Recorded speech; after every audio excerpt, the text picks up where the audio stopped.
നമസ്കാരം. പ്രശ്നങ്ങളില്ലാത്ത മനുഷ്യരില്ല. പ്രശ്നങ്ങളെല്ലാവർക്കും ഉണ്ട്.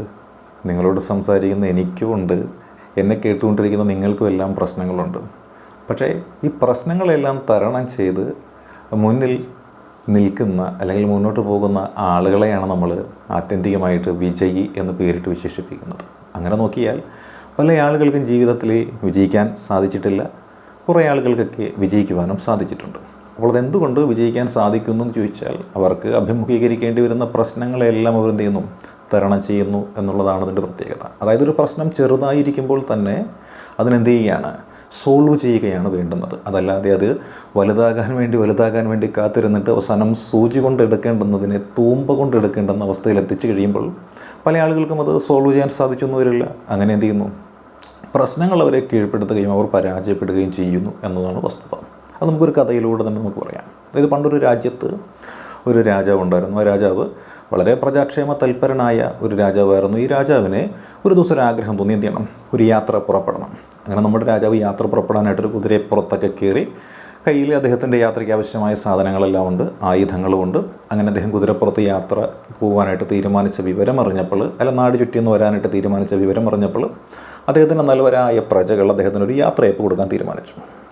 അങ്ങനെ യാത്രയപ്പ് കൊടുക്കുവാനായിട്ട് കൂടിയ സമ്മേളനത്തിൽ വെച്ചിട്ട് അവിടുത്തെ ഒരു മുതിർന്ന ഒരു ബുദ്ധിമാനായ ഒരു മനുഷ്യൻ രാജാവിനോട് പറയുകയാണ്, രാജാവേ, അങ്ങ് ഈ യാത്ര പുറപ്പെട്ടു പോകുമ്പോൾ കാട്ടിലേക്ക് പ്രവേശിക്കുന്ന സമയത്ത് ഒരു ചെറിയ മനുഷ്യൻ അവിടെ വരും. 2 അടി ഉയരമുള്ള ഒരു മനുഷ്യൻ അവിടെ വരും. അയാൾ അങ്ങയെ വെല്ലുവിളിക്കും. അയാളെ ഒരിക്കലും അവഗണിക്കരുത്. അയാളെ യുദ്ധം ചെയ്ത് പരാജയപ്പെടുത്തി വധിക്കുക. അതിനുശേഷം യാത്ര മുന്നോട്ട് പോവുക എന്ന് പറഞ്ഞു. രാജാവ് സമ്മതിച്ചു. അങ്ങനെ രാജാവ് യാത്ര പുറപ്പെടുകയാണ്. അങ്ങനെ രാജാവ് ഒരു കാട്ടിലെത്തി.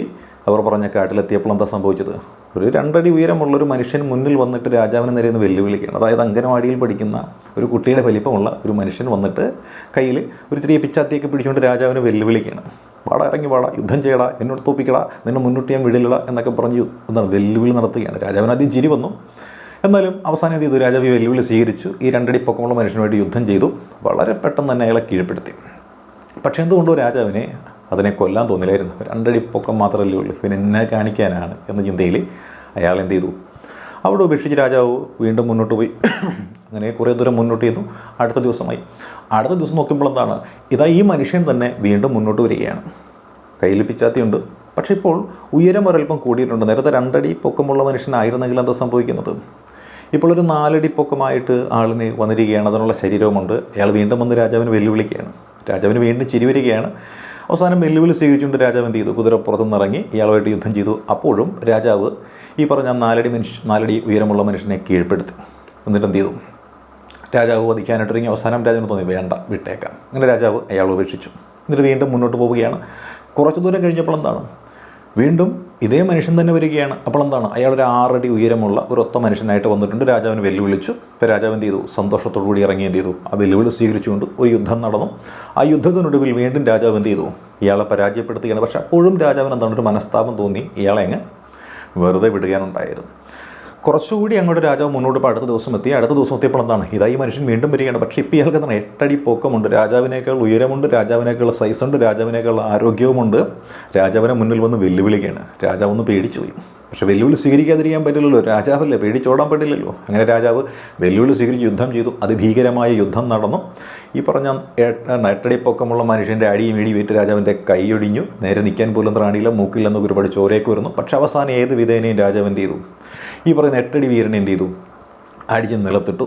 പക്ഷേ അപ്പോൾ രാജാവിന് തോന്നി, എന്താണ്, ഇനി ഇവനെ കൊല്ലാതെ വിട്ട് കഴിഞ്ഞാൽ ശരിയാവത്തില്ല, ഇവൻ അടുത്ത ദിവസം 10 അടി മനുഷ്യനായിട്ട് വരും, ചിലപ്പോൾ എന്നെ തീർത്ത് കളയും. അതുകൊണ്ട് ഇവൻ എന്ത് ചെയ്തേക്കാം, തീർത്ത് കളയാമെന്ന് കരുതി രാജാവ് എന്ത് ചെയ്തു, ആ 8 അടി ഉയരമുള്ള മനുഷ്യനെ അങ്ങ് തീർത്ത് കളഞ്ഞു. ഇതേപോലെയാണ് നമ്മുടെ ജീവിതത്തിലെ പല പ്രശ്നങ്ങളും എന്ന് പറയുന്നത്. കാരണം പ്രശ്നം ചെറുതായിട്ട് വരുമ്പോൾ നമ്മൾ എന്ത് ചെയ്യുന്നു, ചെറുതല്ലേ, നിസ്സാരമല്ലേ എന്ന് കരുതി നമ്മൾ എന്ത് ചെയ്യുന്നു, വിട്ടുകളയും. പക്ഷെ കുറച്ച് കഴിയുമ്പോൾ അത് വീണ്ടും എന്താണ്, അതിനേക്കാളും വലിയൊരു പ്രോബ്ലമായിട്ട് വരും. അപ്പോഴും നമ്മൾ എന്ത് ചെയ്യണം, അതും വിട്ടുകളയും. അതായത് സമയാസമയങ്ങളിൽ ചെയ്തു തീർക്കേണ്ടുന്ന കാര്യങ്ങളും പ്രശ്നങ്ങളൊന്നും പരിഹരിക്കാതെ നമ്മൾ എന്ത് ചെയ്യുന്നു, ഉപേക്ഷ വിചാരിക്കുന്നു. അങ്ങനെ ഉപേക്ഷ വിചാരിച്ചു കഴിയുമ്പോൾ സംഭവിക്കുന്ന എന്താണ്, അത് നമ്മളെയും കൊണ്ടേ പോകുമെന്ന രീതിയിൽ, നമ്മളെ തന്നെ നശിപ്പിക്കുന്ന രീതിയിൽ, നമുക്ക് തന്നെ ബാധ്യത വരുത്തുന്ന രീതിയിൽ, നമുക്ക് നാശമുണ്ടാക്കുന്ന രീതിയിൽ വളർന്നൊരു മഹാവിപത്തായിട്ട് വരും.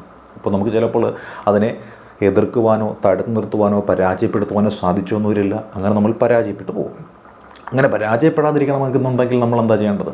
നമ്മുടെ നേരെ വരുന്ന പ്രോബ്ലം എത്ര ചെറുതാണെങ്കിലും ശരി എന്ത് ചെയ്യുക, അത് അപ്പോൾ തന്നെ സോൾവ് ചെയ്ത് മുന്നോട്ട് പോകാനായിട്ട് ശ്രമിക്കുക. അങ്ങനെ ശ്രമിച്ചെങ്കിൽ മാത്രമേ നമുക്ക് ജീവിതത്തിലൊരു വെല്ലുവിളി അല്ലെങ്കിൽ ഒരു വലിയ ആ ഒരു പാളിച്ച ഭാവിയിൽ ഉണ്ടാവാതിരിക്കുകയുള്ളൂ. അപ്പോൾ ചെറിയ പ്രശ്നങ്ങളാണെന്നുണ്ടെങ്കിലും ആ ചെറിയ പ്രശ്നങ്ങൾ എന്ത് ചെയ്യുക, പരാജയപ്പെടുത്തുക, തരണം ചെയ്യുക. Okay, all the best.